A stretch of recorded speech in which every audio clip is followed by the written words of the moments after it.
name is Elizabeth Vargas. I am a public health major. I have done my disease investigation on meningitis. The reason I chose this topic is because when I was 8 years old, I contracted viral meningitis after swimming in a lake. This topic has always been an interest of mine, and what better opportunity to learn more about it than for this assignment. Thomas Willis identifies patients with inflammation of the meninges in 1661.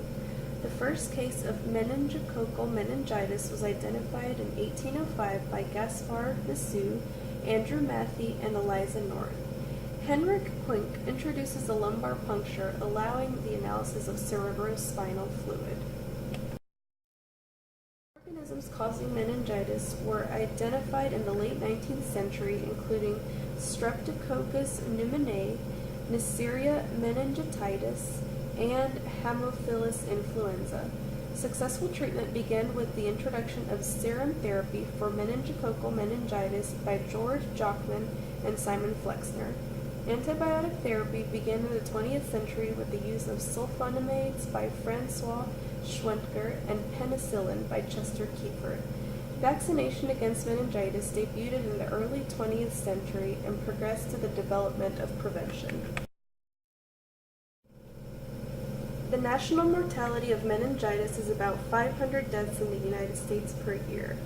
Per the CDC, between 2003 and 2007, 500 deaths occurred per year in the United States.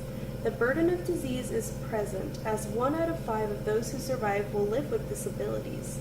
The incidence of bacterial meningitis is about 4,000 cases per year in the United States. The incidence of meningitis is low in North Carolina. In 2015, there were 5 cases of meningitis. 3 were male and 2 were female. The incidence of meningitis has declined in the last 5 years. This table shows a 5-year summary of meningitis from 2011 to 2015.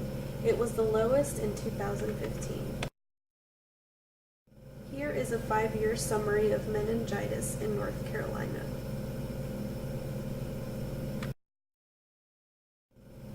The causes or etiology of meningitis are due to infections through either virus, bacteria, fungi, or parasites, cancer cells, foreign materials, and other causes. Causative agents can be bacterial or viral. The most common are Streptococcus pneumoniae, Neisseria meningitis, Listeria monocytogenes, and HIV. Risk factors are age, community setting, other medical conditions, working with hazardous pathogens, and traveling to an area of exposure.